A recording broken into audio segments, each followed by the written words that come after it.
Morning. Oh, look. Good morning. Oh, I've got to show you guys something. Good morning. Good morning to you. Big sister. Big sister. Wherever I go, she goes. Big sister. Big sister. Big sister and me. My buddy. My buddy. Something with that fridge. Don't comment on it, please. I know it's like a bulwark of refrigeration. It looks a little, it's not that there's anything wrong with the inside of the fridge. It just looks very industrial. It just looks very much like a plain fridge. It looks like a fridge that will do its job. But it needs to have something done to it to make it look beautiful. And I have not beautiful, but I have a plan, don't worry. Isn't that pretty? Couldn't you stare at that for hours? You know, why are you being critical? I heard that. Somebody was like, I can't stare at that for hours. Well, then I'll just pluck your eyes out and throw them on the ground and stomp on them like a dead horse. You motherfucker. Very pretty. That's what I said. I know, I always thought it was really pretty. I'd never said that bad stuff. Okay, now you're in the clear. It's okay. I like this because it's got these little birds, but you see how it's got like the green coming through? There's no glare in the sunlight. There's a small cat. Oh, big sister. Big sister. I have exactly 0 viewers right now. Big sister and me. Look at the crows are just walking in the fire.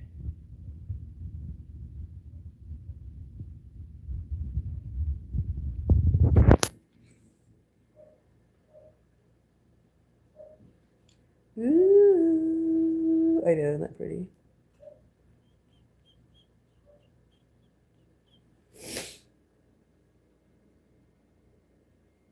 I know, isn't that amazing? You shouldn't even be allowed to see that. This is totally private.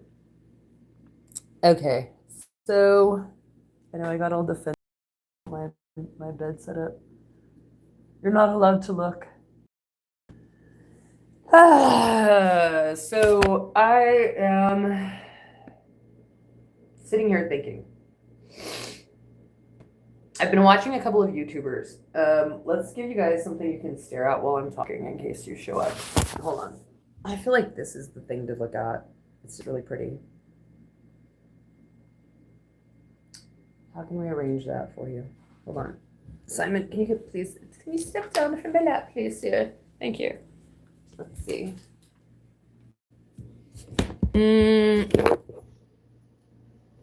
Yeah, we can kind of go like that. It'll be like a fireside chat, but with just like, you know, like the fire's over there.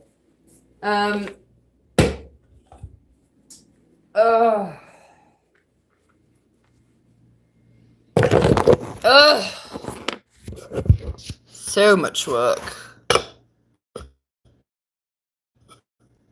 Oh, there's five people.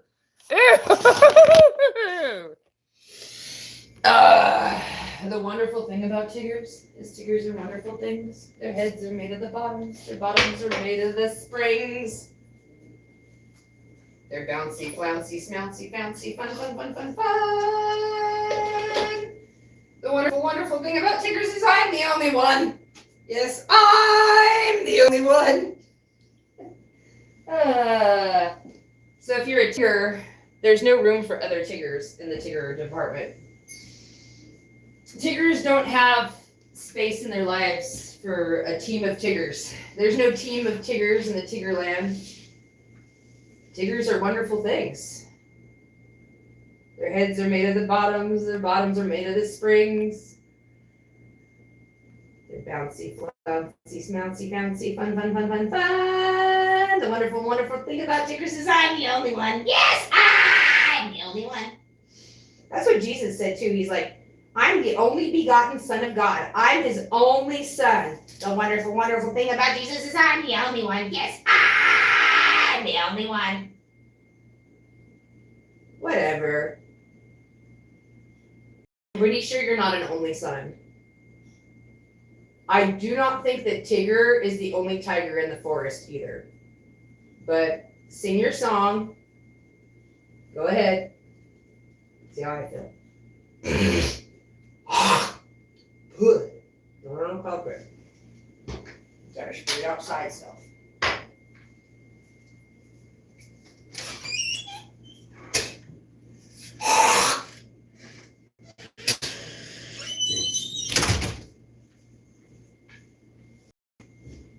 Their bottoms are made of the springs.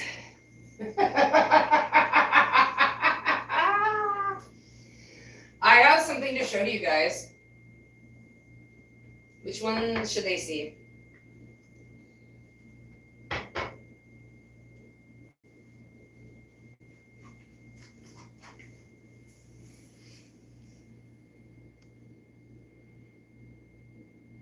Hi! These are 3D articulated little guys I got. I like them so much. I'm really serious about that. See how he moves?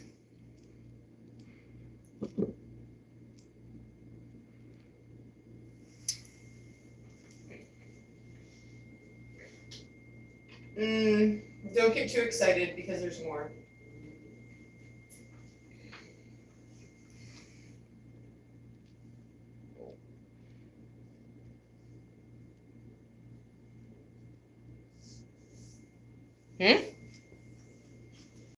He looks like Five Nights at Freddy's.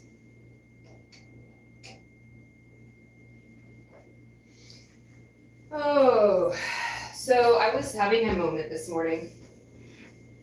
I'm thinking about Tigger. We were thinking about a video that we watched by Chase Hughes and a video we watched by Maria Karloff. Now, may I make a suggestion? The suggestion is that if you go to the Maria Karlov channel, Karlov, I believe, Marina Karlov. She's a Russian woman with an accent who wears a hat, like a captain's hat. And she will basically give you some really good, like, nutshell philosophy. So, like, if they're like out there selling you a doctrine that's so complicated and has such a long instruction manual that you can't figure it out, she kind of will boil the doctrine down to like 30 minutes so that you can understand what they're trying to tell you. A good example is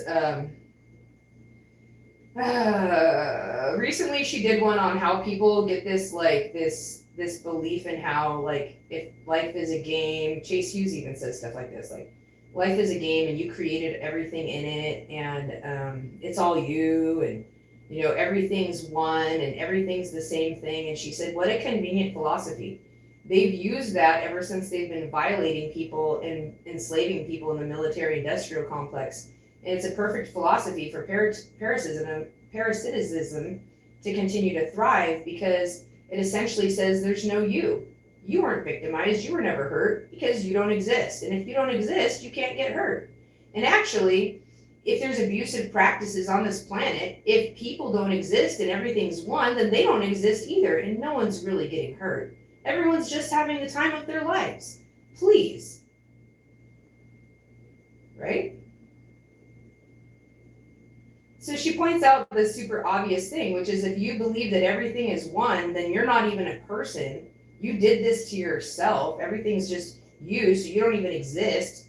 So there's never been any person or any physical body or an organism that was affronted by treatment that actually caused, like, seriously, guys. I mean, very convenient, right? So the way that I define religion is is not a set of religious doctrines. It's not a set of mythology. They don't get to own the mythology or the history of the land, because if you don't know the history, you're doomed to repeat it. We have to be able to research it historically and scientifically. They don't own that shit anymore. That's out of their hands. Once they put it in the public sphere, their little take on it, their little magical take on it that fits their propaganda bullshit, doesn't matter. We study it, we use it for what we want. What they want don't matter no more. Never did.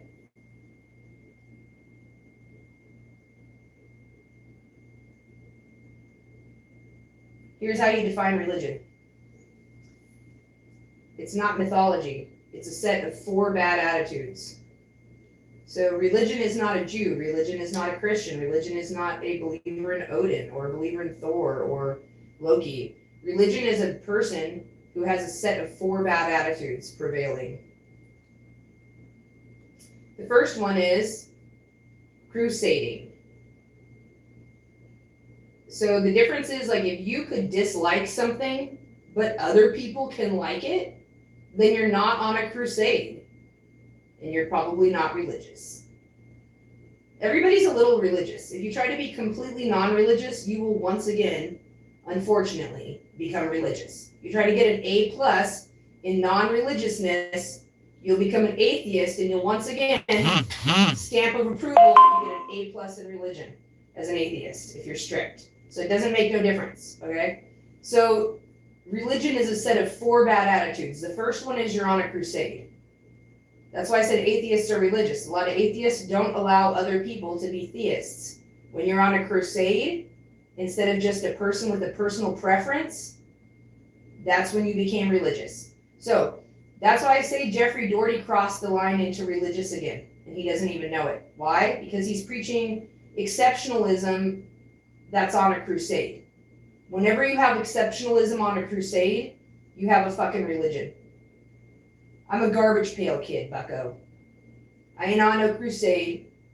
If I don't like green eggs and ham, then I don't make an institutional propaganda machine to make sure that no one else likes them. Or plan on psychically burning all the green egg and ham factories down. I'm not saying you have to do it, you don't have to do so, whatever. First sign you're slipping into a religious mentality is you're going on a crusade. You don't have a personal like and dislike, you have a fucking mission in your hands. You're religious again if you've got a mission. If you got a mission in a crusade, you have slipped back. Religion done traumatized you so bad, it pushed you back into itself without you knowing it. Number 2, religious attitude. It always falls back on hierarchy.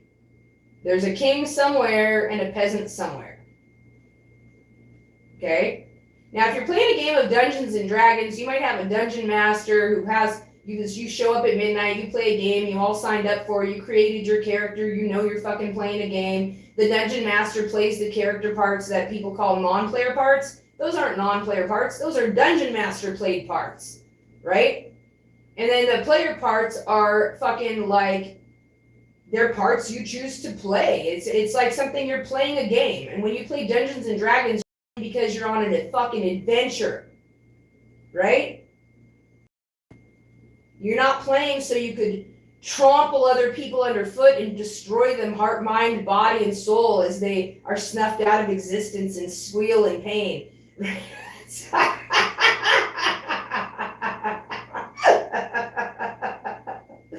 The point is that how do you know if you're in a religious mindset? Because if you're not in a religious mindset, your mindset's going to be a little more like a game of Dungeons and Dragons. What's the adventure? What's going on? Like, what's the game going on today? But if your mind has gone religious, it's not going to be what's the adventure today. It's going to be hierarchy. Who's the king? Who's the peasant? Who's getting crushed? What's the latest gossip? Okay, so if you've gone religious, you've fallen into hierarchy. If you're not religious, let's put it this way: the same guy could be a lord, could actually have the title of lordship somewhere on the planet. Okay, the same gentleman. If he was playing a Dungeons and Dragons game, he would keep it a secret from his campaigner friends, right? And if they landed in a strange land, where they were all being threatened and held hostage or something, he would pull out, I'm Lord so-and-so, and then his whole campaign buddies would be like given a banquet or something and some secret like tool or jewel or something that would help them on their next mission. And it would be slightly embarrassing, but he'd have to deal with it. But if you're religious, you're going to run up to people and tell them and have your friends go tell them you're a lord, and they better kiss your fucking ass or they're going to have their asses whooped. There's a big fucking difference. Woo! He is a lord. Woo-hoo! Now you're religious. You're on a crusade? Now once again, let's use a Dungeons and Dragons metaphor. Yes, Dungeons and Dragons metaphor. Are you on a crusade or a campaign? A campaign is you're not religious. A crusade is you just became religious.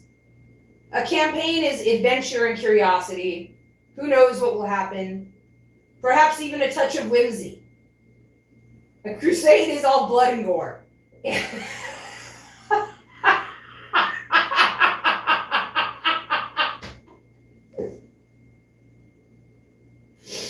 So if you're crusading or you're trying to fall into a hierarchy, right, and you're not campaigning, then you're religious. Now there's two more bad attitudes that define religiosity.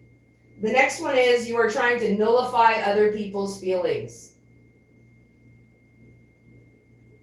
Everything and everyone is about nullifying other people's authentic feelings. In fact, there's a curriculum of gratitude around here in the land of religion, and we only allow one feeling.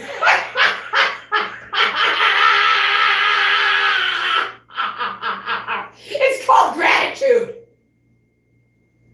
So in the world of religion, you are only allowed one. Wait, there's two. There might be two. They might be twins. Gratitude and sorrow over not being gratitude enough. Will allow you to cry for not being grateful.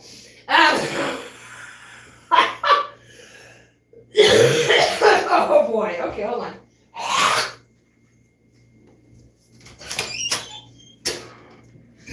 That's pretty good. Okay.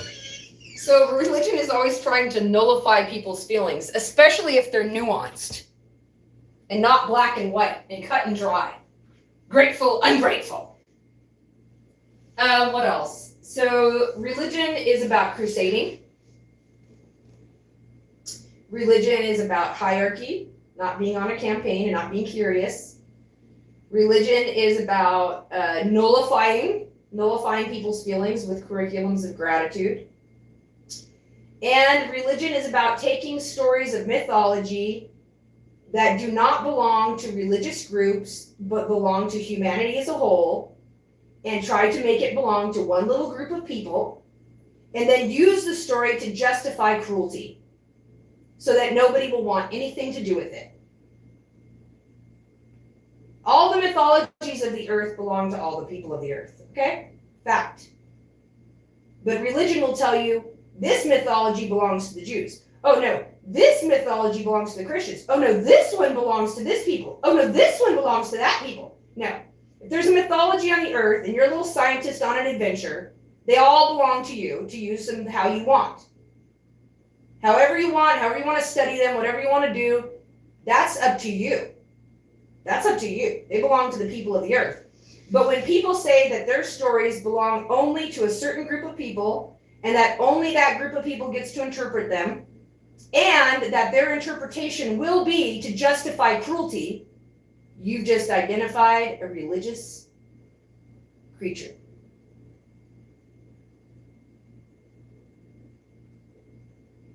So, the 4 bad attitudes of religion. Religion is not a set of beliefs, rather a doctrine, a mythology, a story. No. Religion is a set of 4 bad attitudes that anyone can have. In fact, sometimes atheists master religiosity better than people in church. So if you're an atheist, don't get discouraged out there. What are the 4 bad attitudes? Once again, nullifying Authentic or nuanced feelings, authentic feelings. Justifying cruelty with mythology and saying that your explanation for the mythology that is the backstory that explains it all is the right one, and it only belongs to you, and it's for justifying cruelty. Crusading instead of campaigning. And hierarchy. That's it.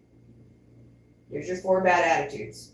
You can apply them to anything. You can apply them to politics, atheism, mythology, and you will come out with religion. And the problem is, because of the way we're hardwired as humans, is if you try to avoid them perfectly and try to get an A+ in the class of non-religiosity, you will end up with an A+ in religion again. So you're never going to do it perfectly. You're shooting for a D, C, or a B.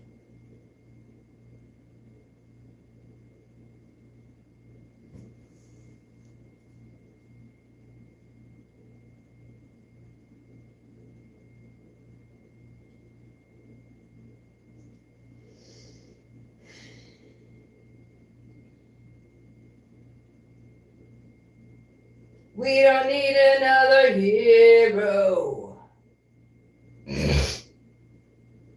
We don't need another way home.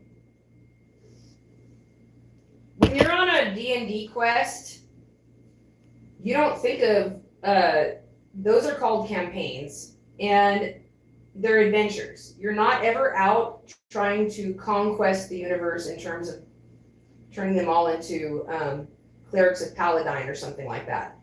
You're out there, you may even have a cleric of Paladine on your team and a magi who just totally doesn't even really believe in the whole Paladine thing the same way. And so when you're doing a Dungeons and Dragons campaign, you're looking at things like,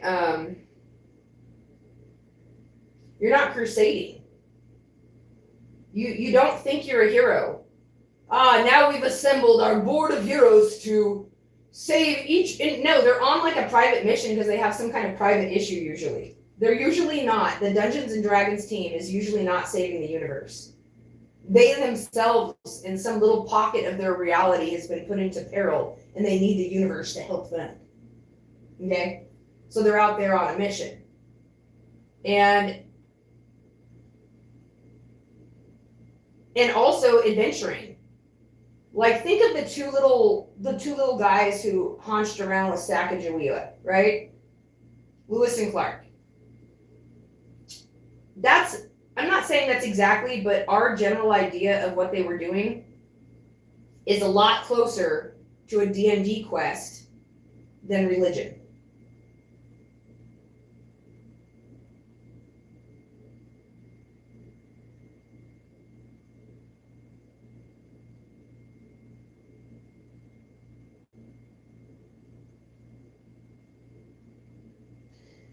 The tricky part about this is, in order to play the quest, the good part is that the narcissists can just keep doing what they're doing. We don't need to crusade you into other people. We don't need to crusade you into other people when we're on a quest, do we? In fact, your job as shopkeeper may be just right, Mr. Olson and Mrs. Olson. We'd like you to stay in Walnut Grove and keep it up.